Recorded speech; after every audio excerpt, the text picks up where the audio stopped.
Hi hello ನಮಸ್ತೆ ಎಲ್ಲರಿಗೂ info media ಜಗತ್ತು ಚಾನಲಿನ ಮತ್ತೊಂದು ವಿಡಿಯೋಗೆ ಸ್ವಾಗತ ಸುಸ್ವಾಗತ. ಸ್ನೇಹಿತರೆ, ಎಲ್ಲರೂ ಹೇಗಿದ್ದೀರಾ? ಎಲ್ಲರೂ ಚೆನ್ನಾಗಿದ್ದೀರಾ ಅಂದ್ಕೊಂಡಿದ್ದೀನಿ. ನಾನು ಕೂಡ ತುಂಬಾ ಚೆನ್ನಾಗಿದ್ದೀನಿ. ಎಲ್ಲರೂ ಚೆನ್ನಾಗಿದ್ದೀರಾ ಅಂದ್ಕೊಂಡು ಭಾವಿಸ್ಕೊಂಡು ಇವತ್ತಿನ ಒಂದು ವಿಡಿಯೋನ ಶುರು ಮಾಡಿಬಿಡೋಣ. ಇವತ್ತಿನ ಒಂದು ವಿಡಿಯೋದಲ್ಲಿ ಕನ್ಯಾ ರಾಶಿಯವರ ಭವಿಷ್ಯ ಡಿಸೆಂಬರ್ 2025 ಸ್ನೇಹಿತರೆ ಸಾಕಷ್ಟು ಬದಲಾವಣೆಯನ್ನು ನೋಡಲಿದ್ದೀರಿ. ಅದು ನಿಮ್ಮ ವ್ಯಾಪಾರದಲ್ಲಾಗಬಹುದು, ವ್ಯವಹಾರದಲ್ಲಾಗ್ಬೋದು, ಪಾಲುದಾರಿಕೆ, ಇನ್ನು ನಿಮ್ಮ ವೃತ್ತಿ ಜೀವನ, ಉದ್ಯೋಗದಲ್ಲಿ, ನಿಮ್ಮ ಆರೋಗ್ಯದಲ್ಲಿ, ಕುಟುಂಬದ ಬಗ್ಗೆ, ವೈಯಕ್ತಿಕ ಜೀವನದ ಬಗ್ಗೆ ಒಟ್ಟಾರೆಯಾಗಿ ಸ್ನೇಹಿತರೆ ಕನ್ಯಾ ರಾಶಿಯವರ ಭವಿಷ್ಯ ಹೇಗಿರಲಿದೆ, ಯಾವುದರ ಬಗ್ಗೆ ಎಚ್ಚರಿಕೆ ವಹಿಸಬೇಕು, ಏನೆಲ್ಲ ಪರಿಹಾರಗಳನ್ನು ಈ ತಿಂಗಳು ಮಾಡಬೇಕು, ಒಟ್ಟಾರೆಯಾಗಿ ಕನ್ಯಾ ರಾಶಿಯವರ ಬಗ್ಗೆ ತಿಳಿಸ್ಕೊಡ್ತಾ ಹೋಗ್ತೀನಿ. ಇದನ್ನೆಲ್ಲ ಕಂಪ್ಲೀಟಾಗಿ ತಿಳ್ಕೊಬೇಕು ಅಂದರೆ ಎಲ್ಲೂ ಕೂಡ ವಿಡಿಯೋನ ಸ್ಕಿಪ್ ಮಾಡಬಾರ್ದು. ಅಂದರೆ ವಿಡಿಯೋನ ಕಟ್ ಮಾಡಿ ಓಡಿಸ್ಕೊಂಡೋಗಿ ನೋಡ್ತೀರಾ, ಇದು ಫುಲ್ ಇನ್ಫಾರ್ಮೇಷನ್ ಅರ್ಥ ಆಗಲ್ಲ. ಸೊ ಹಾಗಾಗಿ ಎಲ್ಲ ವಿಡಿಯೋದಲ್ಲೂ ತಿಳಿಸ್ತಾ ಇರ್ತೀನಿ. ಮೊದಲಿಂದ ಕೊನೆ ತನಕ ವಿಡಿಯೋನ ವಾಚ್ ಮಾಡಿ. ವಿಡಿಯೋದಲ್ಲಿ ಒಳ್ಳೆ ಮಾಹಿತಿ ಸಿಕ್ಕಿದ್ದಲ್ಲಿ ತಪ್ಪದೆ ವಿಡಿಯೋಗೊಂದು ಲೈಕ್ ಕೊಟ್ಟು, ಇನ್ನೂ ನನ್ನ ಚಾನಲ್ನ ಸಬ್ಸ್ಕ್ರೈಬ್ ಮಾಡ್ಕೊಳ್ಳೋದನ್ನೇ ನೋಡ್ತಿದ್ರೆ ದಯವಿಟ್ಟು ಇನ್ಫಾ ಮೀಡಿಯಾಗೆ ಸಬ್ಸ್ಕ್ರೈಬ್ ಆಗಿ ನಿಮ್ಮ ಅಭಿಪ್ರಾಯಗಳನ್ನು ಕಮೆಂಟ್ ಬಾಕ್ಸಲ್ಲಿ ತಿಳಿಸಿ. ಯಾರೆಲ್ಲ ಸಬ್ಸ್ಕ್ರೈಬ್ ಮಾಡಿಕೊಂಡು ಪ್ರತಿನಿತ್ಯ ವಿಡಿಯೋ ವಾಚ್ ಮಾಡ್ತಿದ್ದೀರಾ ಅಂಥವರಿಗೆ ಥ್ಯಾಂಕ್ ಯು ಸೋ ಮಚ್ ಅಂತ ಹೇಳ್ತಾ ವಿಡಿಯೋದ ಕಡೆ ಗಮನ ಕೊಟ್ಬಿಡೋಣ. ವಿಡಿಯೋದಲ್ಲಿ ಸ್ನೇಹಿತರೆ ಕಮೆಂಟ್ ಬಾಕ್ಸಲ್ಲಿ ಓಂ ನಮಃ ಶಿವಾಯ, ಓಂ ನಮಃ ಶನೇಶ್ವರಾಯ ನಮಃ ಅಂತ ಕಮೆಂಟ್ ಮಾಡಿ. ಶನಿದೇವರ ಅನುಗ್ರಹದಿಂದ, ಶಿವನ ಅನುಗ್ರಹದಿಂದ ನಿಮ್ಮ ಜೀವನದಲ್ಲಿ ಎಷ್ಟೇ ಕಷ್ಟಗಳು, ಸಮಸ್ಯೆಗಳು, ಅಡೆತಡೆಗಳು ಇದ್ದಲ್ಲಿ ಸಂಪೂರ್ಣವಾಗಿ ನಿವಾರಣೆಯಾಗಲಿ ಅಂತ ಕೇಳ್ಕೊತಾ ವಿಡಿಯೋನ ಸ್ಟಾರ್ಟ್ ಮಾಡಿಬಿಡೋಣ. ಮೊದಲನೇದಾಗಿ ಗುರು ಕರ್ಕಟಕದಲ್ಲಿ 11ನೇ ಮನೆಯಿಂದ ಮಿಥುನದಲ್ಲಿ 10ನೇ ಮನೆಗೆ ಸ್ಥಳಾಂತರಗೊಳ್ಳುತ್ತಾರೆ ಡಿಸೆಂಬರ್ 5ರಂದು. ಇನ್ನು ಶನಿ ಮೀನದಲ್ಲಿ 7ನೇ ಮನೆಯಿಂದ ತಿಂಗಳ ಪೂರ್ತಿ ಇರಲಿದ್ದಾರೆ. ರಾಹು ಕುಂಭದಲ್ಲಿ 6ನೇ ಮನೆಯಲ್ಲಿ ತಿಂಗಳ ಪೂರ್ತಿ, ಕೇತು ಸಿಂಹದಲ್ಲಿ 12ನೇ ಮನೆಯಲ್ಲಿ ತಿಂಗಳ ಪೂರ್ತಿ. ಇದು ಗ್ರಹಗಳ ಸಂಚಾರ ಮತ್ತು ಗ್ರಹಗಳ ಸ್ಥಾನ ಬದಲಾವಣೆ, ಗ್ರಹಗಳ ಸ್ಥಿತಿ ಹೀಗಿರಲಿದೆ ಡಿಸೆಂಬರ್ ತಿಂಗಳಲ್ಲಿ ಅಂತಲೇ ಹೇಳ್ಬೋದು ಕನ್ಯಾ ರಾಶಿಯವರಿಗೆ. ಇನ್ನು ಒಟ್ಟಾರೆ ಭವಿಷ್ಯ ಹೇಗಿರಲಿದೆ ಅಂದರೆ ಡಿಸೆಂಬರ್ 13ರಿಂದ ಸಾಕಷ್ಟು ಬದಲಾವಣೆ ಅಂತಲೇ ಹೇಳ್ಬೋದು. ಕನ್ಯಾ ರಾಶಿಯವರಿಗೆ ಡಿಸೆಂಬರ್ 2025 ವೃತ್ತಿ ಜೀವನದ ದೃಷ್ಟಿಯಿಂದ ಬಹಳ ನಿರ್ಣಾಯಕವಾಗಿದೆ.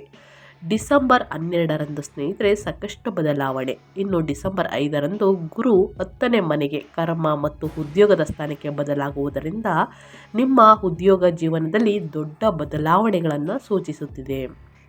ಇದು ಜವಾಬ್ದಾರಿಗಳನ್ನು ಹೆಚ್ಚಿಸುವುದಲ್ಲದೆ ಅದಕ್ಕೆ ತಕ್ಕ ಮನ್ನಣೆಯನ್ನು ಕೂಡ ತಂದುಕೊಡುತ್ತದೆ. ತಿಂಗಳ ಮೊದಲಾರ್ಧದಲ್ಲಿ 3ನೇ ಮನೆಯಲ್ಲಿ ಗ್ರಹಗಳ ಸಂಚಾರದಿಂದ ನಿಮ್ಮಲ್ಲಿ ಆತ್ಮವಿಶ್ವಾಸ ಮತ್ತು ಧೈರ್ಯ ಹೆಚ್ಚಾಗುತ್ತದೆ. ದ್ವಿತೀಯಾರ್ಧದಲ್ಲಿ 4ನೇ ಮನೆಗೆ ಕುಜ, ರವಿ, ಶುಕ್ರ ಸೇರುವುದರಿಂದ ಕೆಲಸದ ಒತ್ತಡವು ಮನೆಯ ವಾತಾವರಣದ ಮೇಲೆ ಬೀರದಂತೆ ನೋಡಿಕೊಳ್ಬೇಕಾಗುತ್ತದೆ. ಇದು ಒಟ್ಟಾರೆ ಭವಿಷ್ಯ ಡಿಸೆಂಬರ್ ತಿಂಗಳಲ್ಲಿ ಕನ್ಯಾ ರಾಶಿಯವರಿಗೆ ಹೀಗಿರಲಿದೆ ಅಂತಲೇ ಹೇಳಬಹುದು. ಇನ್ನು ಅದೇ ರೀತಿ ಸ್ನೇಹಿತರೆ ನಿಮ್ಮ ಆರೋಗ್ಯದಲ್ಲಿ ಮೇಯ್ನ್ ಆಗಿ ಕನ್ಯಾ ರಾಶಿಯವರು ಏನೇ ಸಂಪಾದನೆಯನ್ನು ಮಾಡಿದ್ರು ಸ್ನೇಹಿತರೆ, ಏನೇ ವ್ಯಾಪಾರ ವ್ಯವಹಾರದಲ್ಲೂ ಕೂಡ ಸ್ನೇಹಿತರೆ ಲಾಭವನ್ನು ನೋಡಿದರೆ ಮೇಯ್ನಾಗಿ ನಿಮ್ಮ ಆರೋಗ್ಯ ಮುಖ್ಯವಾಗುತ್ತದೆ. ಸೊ ಹಾಗಾಗಿ ಆರೋಗ್ಯದಲ್ಲಿ ಏನೆಲ್ಲ ಚೇಂಜಸನ್ನು ನೋಡಲಿದ್ದೀರಿ, ಯಾವುದರ ಬಗ್ಗೆ ಎಚ್ಚರಿಕೆ ವಹಿಸಬೇಕು ಅನ್ನೋದನ್ನ ನೋಡ್ತಾ ಹೋಗೋಣ. ಆರೋಗ್ಯದ ವಿಷಯದಲ್ಲಿ ಎಚ್ಚರಿಕೆ ಅವಶ್ಯಕ. 6ನೇ ಮನೆಯಲ್ಲಿ ರಾಹುವಿನಿಂದ ಸಣ್ಣ ಪುಟ್ಟ ಆರೋಗ್ಯ ಸಮಸ್ಯೆಗಳು ಬಂದರೂ ತಕ್ಷಣ ಗುಣವಾಗುತ್ತದೆ. ಆದರೆ ತಿಂಗಳ ದ್ವಿತೀಯಾರ್ಧದಲ್ಲಿ ಅಂದರೆ 15ನೇ ತಾರೀಕು ನಂತರ 4ನೇ ಮನೆಯಲ್ಲಿ ಪಾಪದ ಗ್ರಹಗಳು ಸಂಚಾರದಿಂದ ಎದೆ ನೋವು, ಗ್ಯಾಸ್ ಟ್ರಬಲ್ ಅಥವಾ ಶ್ವಾಸಕೋಶಕ್ಕೆ ಸಂಬಂಧಿಸಿದ ಸಮಸ್ಯೆಗಳು ನಿಮ್ಮನ್ನು ಕಾಡಬಹುದು. ಮಾನಸಿಕ ಒತ್ತಡದಿಂದ ನಿದ್ರೆಹೀನತೆ ಕಾಡಬಹುದು. ಯೋಗ ಮತ್ತು ಧ್ಯಾನವನ್ನು ಮಾಡುವುದರಿಂದ ಪರಿಹಾರ ಸಿಗುತ್ತದೆ. ಪ್ರತಿದಿನ ಸ್ನೇಹಿತರೆ ಬೆಳಗಿನ ಜಾವದಲ್ಲಿ ಸ್ನೇಹಿತರೆ ಒಂದು 3/4 ಗಂಟೆ ಟೈಮ್ ಅಥವಾ ಒಂದು ಅರ್ಧ ಗಂಟೆ ಸ್ನೇಹಿತರೆ ವ್ಯಾಯಾಮವನ್ನು ಮಾಡಿ, ಧ್ಯಾನವನ್ನು ಮಾಡಿ, ಮೆಡಿಟೇಷನನ್ನು ಮಾಡುವುದರಿಂದ ಉತ್ತಮ ಆರೋಗ್ಯವನ್ನು ಖಂಡಿತವಾಗಿಯೂ ಪಡೆದುಕೊಳ್ಳಲಿದ್ದೀರಿ. ಇನ್ನು ಅದೇ ರೀತಿ ನಿಮ್ಮ ವ್ಯಾಪಾರ ವ್ಯವಹಾರದ ಬಗ್ಗೆ ಹೇಳೋದಾದರೆ ಏನೆಲ್ಲ ಬದಲಾವಣೆಯನ್ನು ಕನ್ಯಾ ರಾಶಿಯವರು ನೋಡಲಿದ್ದೀರಿ. ಗ್ರಹಗಳ ಸಂಚಾರದಿಂದ ಸಾಕಷ್ಟು ಬದಲಾವಣೆ ಅಂತಲೇ ಹೇಳ್ಬೋದು. ವ್ಯಾಪಾರಿಗಳಿಗೆ ಈ ತಿಂಗಳು ಮಿಶ್ರ ಫಲಿತಾಂಶಗಳು ಇರುತ್ತವೆ. 10ನೇ ಮನೆಯಲ್ಲಿ ಗುರುವಿನಿಂದ ವ್ಯಾಪಾರ ವಿಸ್ತರಣೆಗೆ ಹೊಸ ಆಲೋಚನೆಗಳು ಬರುತ್ತವೆ. ಆದರೆ 7ನೇ ಮನೆಯಲ್ಲಿ ಶನಿಯ ಸಂಚಾರದಿಂದ ಪಾಲುದಾರಿಕೆ ವ್ಯಾಪಾರಗಳಲ್ಲಿ ಮಂದಗತಿ ಅಂದರೆ ನಿಧಾನವಾಗಿ ಇರುತ್ತದೆ. ಪಾಲುದಾರರೊಂದಿಗೆ ಭಿನ್ನಾಭಿಪ್ರಾಯಗಳು ಬರದಂತೆ ನೋಡಿಕೊಳ್ಬೇಕು. ಹೊಸ ಸಾಹಸಗಳಿಗೆ ಕೈ ಹಾಕಲು ಡಿಸೆಂಬರ್ 15ರವರೆಗೆ ಸಮಯ ಚೆನ್ನಾಗಿದೆ ಸ್ನೇಹಿತರೆ. ಆ ನಂತರ ಬಂಡವಾಳ ಹೂಡುವ ವಿಷಯದಲ್ಲಿ ಜಾಗೃತಿ ವಹಿಸಿ. ಯಾಕಂದರೆ 15ನೇ ತಾರೀಕು ನಂತರ ದ್ವಿತೀಯಾರ್ಧದಲ್ಲಿ ಸ್ನೇಹಿತರೆ ಅಷ್ಟೇನು ಕಷ್ಟ ಅನಿಸಲ್ಲ ಸ್ನೇಹಿತರೆ, ಆದರೆ ನಷ್ಟವನ್ನು ನೋಡಬೇಕಾಗುತ್ತದೆ. ಸೊ ಹಾಗಾಗಿ ಆ ವಿಚಾರದ ಬಗ್ಗೆ ಎಚ್ಚರಿಕೆ ವಹಿಸಿ. ಇನ್ನು ವಿದ್ಯಾರ್ಥಿಗಳ ಬಗ್ಗೆ ಹೇಳೋದಾದರೆ ಏನೆಲ್ಲ ಬದಲಾವಣೆಯನ್ನು ನೋಡಲಿದ್ದೀರಿ, ಯಾವುದರ ಬಗ್ಗೆ ಎಚ್ಚರಿಕೆ ವಹಿಸಬೇಕು ಅನ್ನೋದನ್ನ ನೋಡ್ತಾ ಹೋಗೋಣ. ವಿದ್ಯಾರ್ಥಿಗಳು ಓದಿನ ಕಡೆ ಹೆಚ್ಚಿನ ಗಮನ ಹರಿಸಬೇಕು. ಈ ತಿಂಗಳು 4ನೇ ಮನೆಯಲ್ಲಿ ಗ್ರಹಗಳ ಗೊಂದಲದಿಂದ ಮನೆಯಲ್ಲಿ ಓದಲು ಸ್ನೇಹಿತರೆ ಪೂರಕವಾದ ವಾತಾವರಣ ಇಲ್ಲದಿರಬಹುದು ಅಥವಾ ಮನೆಯವರ ಪ್ರೋತ್ಸಾಹ ಸಿಗದೇ ಇರಬಹುದು. ಏಕಾಗ್ರತೆ ಕಡಿಮೆಯಾಗುವ ಸಾಧ್ಯತೆ ಇದೆ. ಅಧ್ಯಯನದ ಕಡೆ ಓದುವುದಕ್ಕೆ ಮನಸ್ಸಿಲ್ಲದ ಸ್ಥಿತಿ ಇರಬಹುದು. ಆದರೆ ಸ್ಪರ್ಧಾತ್ಮಕ ಪರೀಕ್ಷೆಗಳಿಗೆ ತಯಾರಾಗುತ್ತಿರುವವರಿಗೆ 6ನೇ ಮನೆಯ ರಾಹು ಜಯವನ್ನು ತಂದುಕೊಡಲಿದ್ದಾರೆ. ತಾಂತ್ರಿಕ ಶಿಕ್ಷಣ ಕಲಿಯುತ್ತಿರುವವರಿಗೆ ಈ ತಿಂಗಳು ಅನುಕೂಲಕರವಾಗಿದೆ. ಸ್ನೇಹಿತರೆ, ಅಧ್ಯಯನದ ಕಡೆ ಪ್ರತಿದಿನ ಗಮನ ಕೊಟ್ಟು ಓದಿದ್ದಲ್ಲಿ, ಏಕಾಗ್ರತೆಯಿಂದ ಆಸಕ್ತಿಯಿಂದ ಓದಿದ್ದಲ್ಲಿ ಉನ್ನತ ಫಲಿತಾಂಶವನ್ನು ಖಂಡಿತವಾಗಿಯೂ ನೋಡಲಿದ್ದೀರಿ. ವಿದ್ಯಾರ್ಥಿಗಳಿಗೆ ಇಂದಿನ ಶ್ರಮ ಮುಂದಿನ ಅದೃಷ್ಟದ ಫಲ ಅಂತ ತಿಳ್ಕೊಂಡು ಕಷ್ಟಪಟ್ಟು ಅಧ್ಯಯನದ ಕಡೆ ಗಮನ ಕೊಟ್ಟು ಓದಿ ಸ್ನೇಹಿತರೆ ಉನ್ನತ ಫಲಿತಾಂಶ ಕಟ್ಟಿಟ್ಟ ಬುತ್ತಿ ಅಂತಲೇ ಹೇಳಬಹುದು. ಇನ್ನು ಅದೇ ರೀತಿ ಸ್ನೇಹಿತರೆ, ಅಡೆತಡೆಗಳು, ಕಷ್ಟಗಳು, ಸಮಸ್ಯೆಗಳು ಎದುರಾದಲ್ಲಿ ಏನೆಲ್ಲ ಪರಿಹಾರವನ್ನು ಮಾಡಬೇಕು ಅನ್ನೋದನ್ನ ಕೊನೆಯಲ್ಲಿ ತಿಳಿಸ್ಕೊಡ್ತೀನಿ. ಆದಷ್ಟು ಸರಳ ಪರಿಹಾರವಾಗಿರುತ್ತದೆ.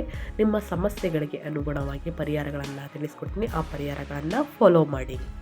ಇನ್ನು ಅದೇ ರೀತಿ ಸ್ನೇಹಿತರೆ, ಕುಟುಂಬ ಮತ್ತು ಸಂಬಂಧಗಳ ಬಗ್ಗೆ ಹೇಳೋದಾದರೆ ಏನೆಲ್ಲ ಬದಲಾವಣೆಯನ್ನು ಈ ತಿಂಗಳಲ್ಲಿ ನೋಡಲಿದ್ದೀರಿ, ಯಾವುದರ ಬಗ್ಗೆ ಎಚ್ಚರಿಕೆ ವಹಿಸಬೇಕು ಅನ್ನೋದನ್ನ ನೋಡ್ತಾ ಹೋಗೋಣ.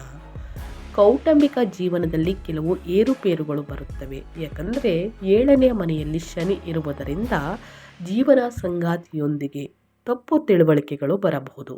ಮುಖ್ಯವಾಗಿ ತಿಂಗಳ ದ್ವಿತೀಯಾರ್ಧದಲ್ಲಿ 4ನೇ ಮನೆಗೆ ಕುಜ, ರವಿ, ಶುಕ್ರರು ಸೇರುವುದರಿಂದ ಮನೆಯಲ್ಲಿ ಶಾಂತಿ ಕದಡುವ ಸಾಧ್ಯತೆ ಇದೆ. ಸಣ್ಣ ಪುಟ್ಟ ವಿಷಯಗಳಿಗೆ ಜಗಳವಾಗಬಹುದು.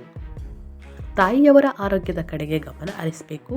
ಆದರೆ 3ನೇ ಮನೆಯಲ್ಲಿ ಗ್ರಹಗಳ ಸಂಚಾರದಿಂದ ತಿಂಗಳ ಮೊದಲಾರ್ಧದಲ್ಲಿ ಒಡ ಹುಟ್ಟಿದವರಿಂದ ಬೆಂಬಲ ಸಿಗುತ್ತದೆ. ಬಂಧುಗಳ ಆಗಮನದಿಂದ ಮನೆಯಲ್ಲಿ ಸಡಗರವಿರುತ್ತದೆ ಸ್ನೇಹಿತರೆ. ಮನೆಯಲ್ಲಿ ಶುಭ ಕಾರ್ಯಗಳು ನಡೆಯಲಿದೆ. ಸಂತಾನ ಬಗ್ಗೆ ಇದೆ ಅಂತಲೇ ಹೇಳಬಹುದು. ಇನ್ನು ನಿಮ್ಮ ತಾಯಿಯ ಆರೋಗ್ಯದ ಕಡೆ ಸ್ವಲ್ಪ ಹೆಚ್ಚಾಗಿ ಗಮನ ಹರಿಸಿ ಸ್ನೇಹಿತರೆ. ಯಾಕಂದರೆ ಡಿಸೆಂಬರ್ 2025ರಲ್ಲಿ ಚಳಿ ಇರುವ ಕಾರಣ ಶೀತ, ನೆಗಡಿ, ಕೆಮ್ಮು, ಜ್ವರ ಈ ರೀತಿ ಕಾಡಬಹುದು. ಸೊ ಹಾಗಾಗಿ ಸ್ನೇಹಿತರೆ ಅವರ ಬಗ್ಗೆ ಎಚ್ಚರಿಕೆ ವಹಿಸಿ. ಇನ್ನು ಮಕ್ಕಳಾಗದವರು ಸ್ನೇಹಿತರೆ ಸಂತಾನ ಬಗ್ಗೆ ಇದೆ ಅಂತಲೇ ಹೇಳಬಹುದು. ಸಾಕಷ್ಟು ಕೇಳ್ತಾ ಇರ್ತೀರಾ, ಮದುವೆ ಯೋಗ ಇದೆಯಾ, ಸಂತಾನ ಬಗ್ಗೆ ಇದೆಯಾ, ಇನ್ನು ವಿದ್ಯಾರ್ಥಿಗಳ ಬಗ್ಗೆ ತಿಳಿಸ್ಕೊಡಿ ಅಂತ ಕೇಳ್ತಾ ಇರ್ತೀರಾ. ಸೊ ಹಾಗಾಗಿ ಒಟ್ಟಾರೆಯಾಗಿ ತಿಳಿಸ್ಕೊಡ್ತಾ ಇದ್ದೀನಿ. ಇನ್ನು ಅದೇ ರೀತಿ ನಿಮ್ಮ ಆರ್ಥಿಕ ಸ್ಥಿತಿ ಅಂದರೆ ಹಣಕಾಸಿನ ಪರಿಸ್ಥಿತಿ ಹೇಗಿರಲಿದೆ, ಯಾವುದರ ಬಗ್ಗೆ ಎಚ್ಚರಿಕೆ ವಹಿಸಬೇಕು. ನಿಮ್ಮ ಫೈನಾನ್ಸ್ ಬಗ್ಗೆ ಹೇಳೋದಾದರೆ ಸ್ನೇಹಿತರೆ, ಶನಿ ದೇವರ ಅನುಗ್ರಹದಿಂದ, ಶಿವನ ಅನುಗ್ರಹದಿಂದ ಆರ್ಥಿಕವಾಗಿ ಈ ತಿಂಗಳು ಆದಷ್ಟು ಸಾಧಾರಣವಾಗಿರುತ್ತದೆ ಅಂತಲೇ ಹೇಳಬಹುದು. ನಿಮ್ಮ ಆದಾಯದಲ್ಲಿ ಸ್ನೇಹಿತರೆ 10ನೇ ಮನೆಯಲ್ಲಿ ಗುರುವಿನ ಬಲದಿಂದ ಉದ್ಯೋಗದ ಮೂಲಕ ಬರುವ ಆದಾಯ ಸ್ಥಿರವಾಗಿರುತ್ತದೆ ಅಥವಾ ಬೋನಸ್ ರೂಪದಲ್ಲಿ ಹೆಚ್ಚುವರಿ ಹಣ ಬರುವ ಸಾಧ್ಯತೆ ಇದೆ. ಆದರೆ ಸ್ನೇಹಿತರೆ ಅನಗತ್ಯ ಖರ್ಚುಗಳಿಂದ ಆದಷ್ಟು ದೂರವಿರಬೇಕಾಗುತ್ತದೆ.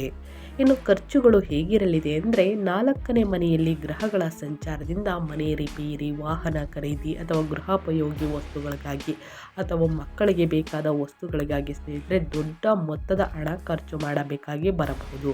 ಅಥವಾ ನಿಮ್ಮ ಕುಟುಂಬದಲ್ಲಿ ಸ್ನೇಹಿತರೆ ಯಾರಿಗೆ ಒಬ್ಬರಿಗೆ ಅನಾರೋಗ್ಯ ಸಮಸ್ಯೆಯಿಂದ ಅವರಿಗೂ ಕೂಡ ಹಣ ಖರ್ಚು ಮಾಡಬೇಕಾಗಿ ಬರಬಹುದು. 12ನೇ ಮನೆಯಲ್ಲಿ ಕೇತುವಿನಿಂದ ಅನಗತ್ಯ ಖರ್ಚುಗಳು ಅಥವಾ ದಾನ ಧರ್ಮಗಳಿಗೆ ಖರ್ಚು ಮಾಡಬೇಕಾಗುತ್ತದೆ.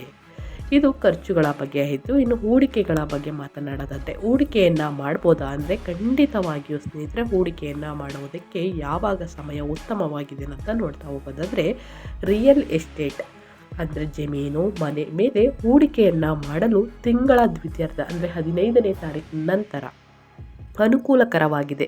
ಷೇರು ಮಾರುಕಟ್ಟೆಯಲ್ಲಿ ರಿಸ್ಕ್ ತೆಗೆದುಕೊಳ್ಳದಿರುವುದು ಉತ್ತಮ ಸ್ನೇಹಿತರೆ.